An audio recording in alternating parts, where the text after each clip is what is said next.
Welcome to another exciting episode of the Super Fantastic Exchange. Guys, I am super excited to have with us today none other than Howard Garrett Jr. You guys give it up for Howard. Woo! Can you hear him clapping for you, Howard? I hear him. You all right? The crowd is large. The crowd is large and excited and ready to hear from you. And you better get used to this, because I imagine somehow, some way, you're going to be standing in front of crowds of people, inspiring them in some fashion. So Howard, I want to give you a chance to introduce yourself a little bit more. So tell us a little bit more about who you are. All right. So again, my name is Howard Garrett, 28, born and raised in Clarksville, Tennessee. Currently living in Washington, D.C. As a community manager here in the Shaw neighborhood. I have a large family. My dad is from a family of 12. Mom is from a family of 14. So family is very, very important to me. Graduated from MTSU for my undergrad, and then got my master's at Trevecca in Biblical and Theological Studies. And so I've been in property management for about 7 years, was where I met you with Steadfast Living for 4 to 5 years as a community manager as well. And then just recently moved to DC in last June. So this is where I am now, still awesome. Trucking along.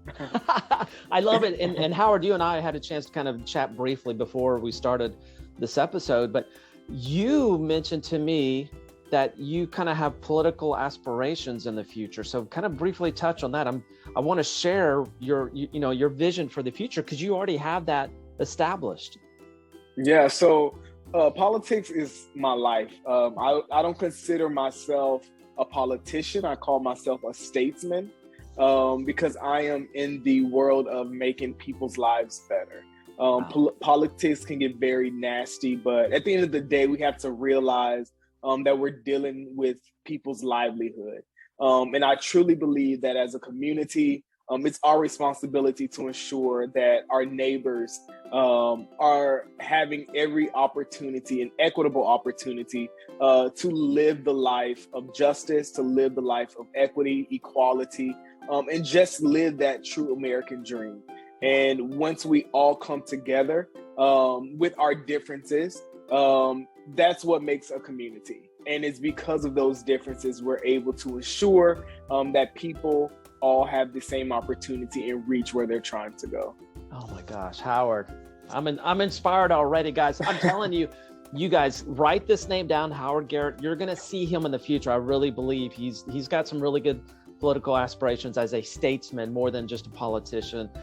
So I really see this. And this is another reason why I wanted Howard on the Super Fantastic Exchange, just because he's got that something in him that I believe he's going to be incredible now and in the future. So Howard, let's get to your inspirational points. And one of the things I love that, I reached out to you and said, hey, tell me the things that inspire you. And I really I was impressed how you kind of separated your inspirational points. You have points for kind of a personal world, and then you have inspirational points for your professional world. And I was intrigued how you kind of have that balance between the two. And so what I want to start with first is kind of your life in general. And your 3 points included faith, humanity, and love. I'm really intrigued by that. So tell us a little bit more about why those 3 points, faith, humanity, and love, inspire you. How does that work for you? So faith is my number one inspiration. I grew up in the church. It was mandatory. And I started to build my relationship with God probably in high school. Truly. And that's when I accepted my calling into the ministry. And it was at that point where I furthered my relationship with Christ. And as I grew older, challenges, life happened, and I really had to put my faith to the test. And since those points and continuing moments, because your faith has always been challenged, I built a foundation of understanding where my faith lies, but also understanding that even if it doesn't look like what has been promised to me, that the promise is still there.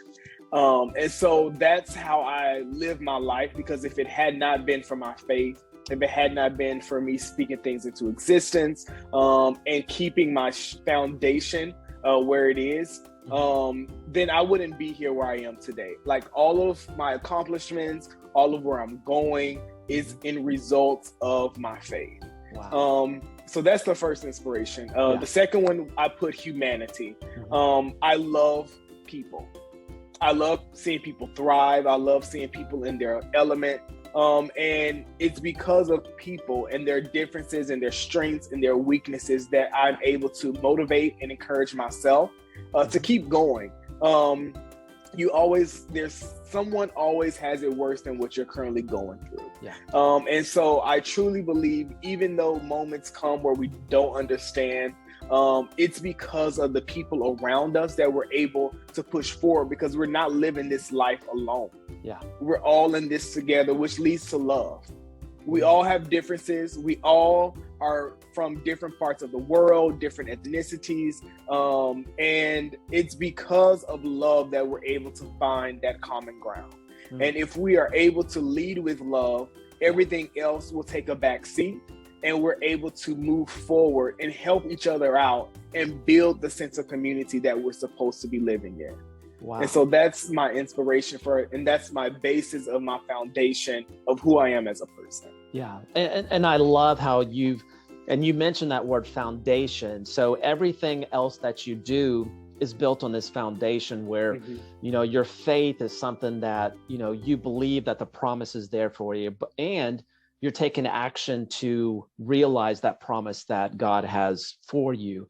And I think that's fantastic. And you touch on humanity, where, there's different people out there and they inspire you, and you recognize that some people have it better, some people have it worse. And, and that kind of, brings back gratitude for you. I kind of see that in you as well. And then loving people, Howard, I truly, as a statesman, you really do you have a love for people, and that's one of the things in the gospel is, we're told to love our neighbors, and everybody in this world is our neighbor. And everyone, absolutely. And that is so incredible. And I think, you as a statesman, I think that's what makes you a statesman more than a politician, is that foundation. You've really got a solid foundation in which you can do everything else on top of. And I recognize that, and I believe that is absolutely valuable for you, and that it will be valuable for you today and in the future. So Howard, so right now, currently you're working in the multifamily industry, and which is a great opportunity for, as you know, to connect with people and support people in their daily lives. You're doing more than just providing a home for people. You interact and engage with them in their daily lives. I mean, it's incredible, multifamily industry. So you've got 3 points that I want to connect with. First one is superheroes. This is something that inspires you in the multifamily industry. So tell us about, what does superheroes mean to you? So superheroes, I'm referring to the entire team that's on site. Yeah. I call them superheroes because not only do they leave their home and escape whatever that they're going to or going through at their home, they're coming to a community where they're literally dealing with people's lives. Sometimes we are the doctor, sometimes we're the therapist, sometimes we're the financial advisor. We're literally taking on people's lives, and we are superheroes because we are getting people to understand and see that this is your safe haven, and we're providing that for you.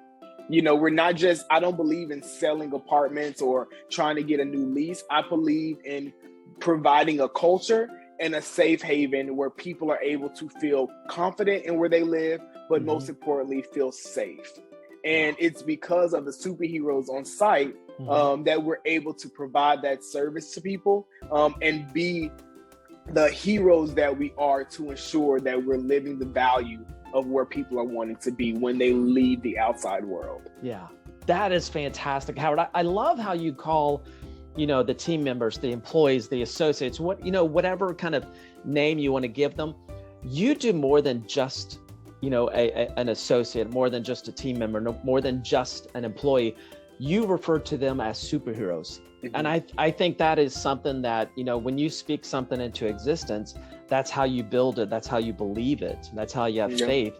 And I so agree with you that, the group, the people that we have working at a community are superheroes, because just like you said, they wear so many different hats. And it takes a superhero to be a part of a multifamily community. And I love that inspires you. I believe that's such a neat point that you recognize and you call that out. So that's really neat.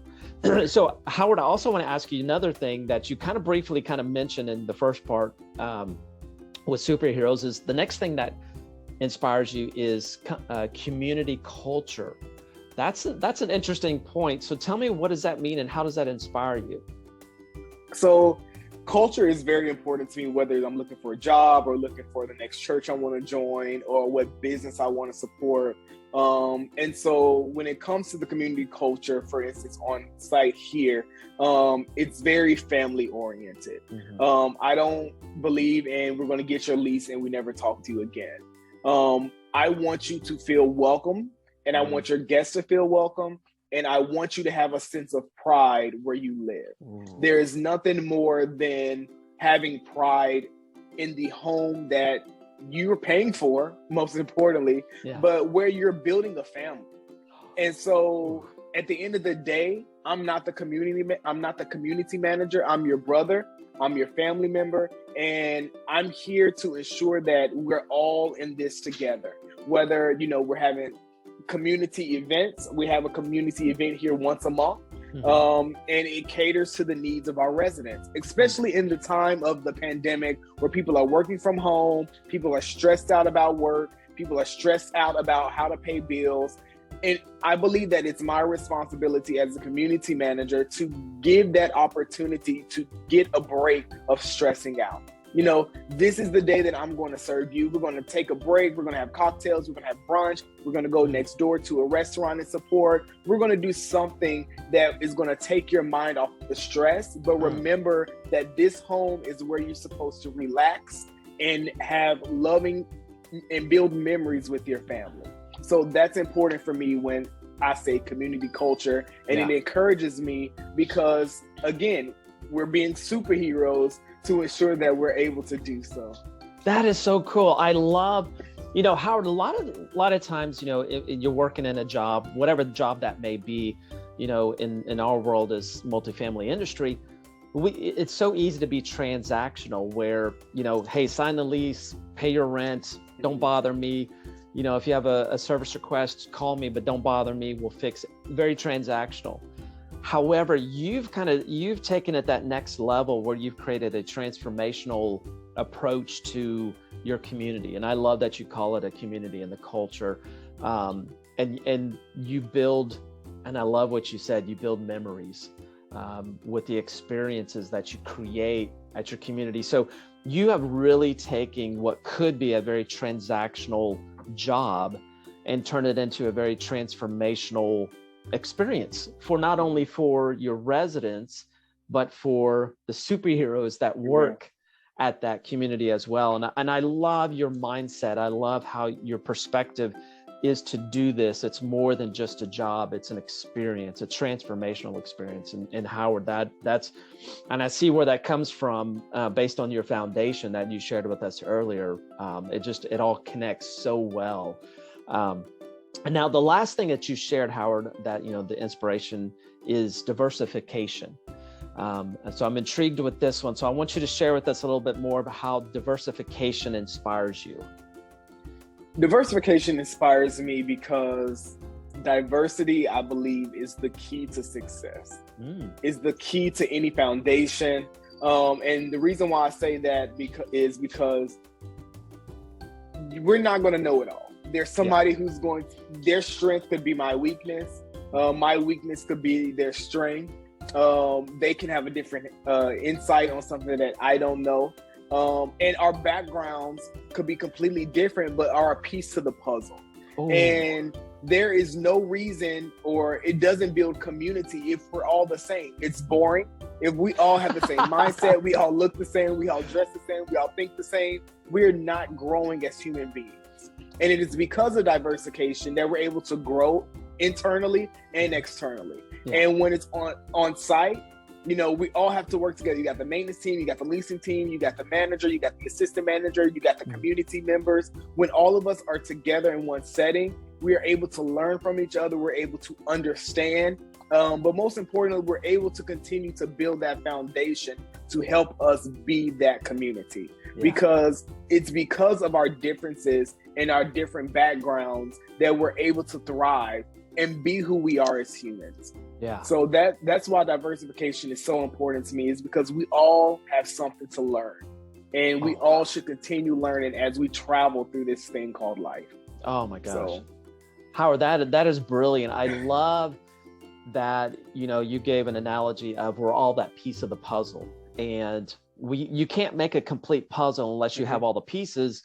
And the only way to get all the pieces is to gather different people from different backgrounds, different experiences, and every experience is different for different people, and those perspectives create such a full puzzle.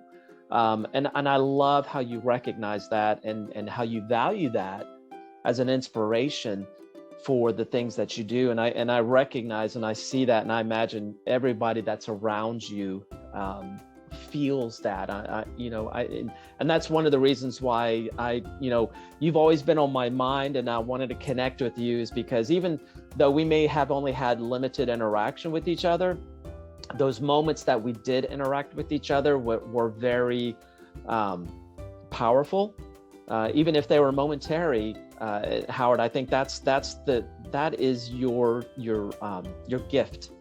Is those even momentary interactions with you are powerful, because you bring that energy and you've got such a foundation, and people can recognize that and feel that from you. And Howard, bottom line, that's what makes you a statesman, sir.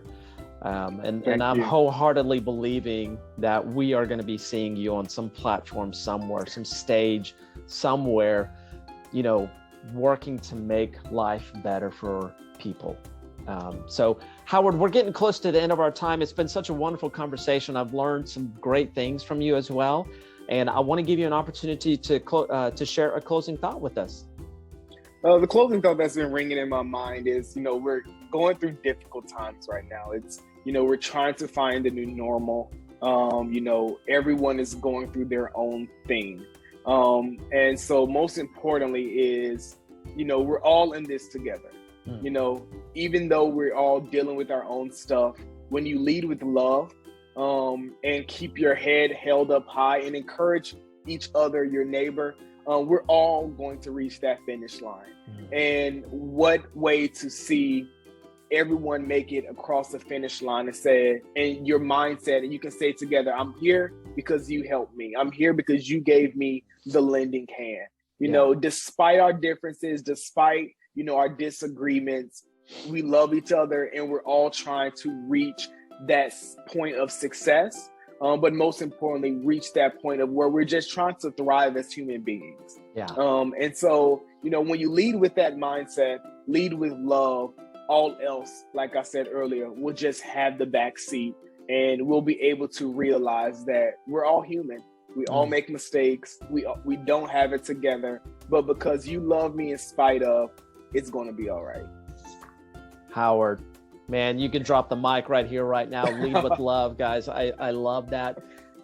Guys, thank you so much for joining us on this episode. Please go follow Howard on LinkedIn, because you follow him, I promise you, I'm believing he's going to be doing some amazing things in the near future. So make sure you check him out on LinkedIn. Howard Garrett, thank you so much for all of your wisdom and insight and inspiration. And we will see you on the next episode of the Super Fantastic Exchange. We'll see you guys.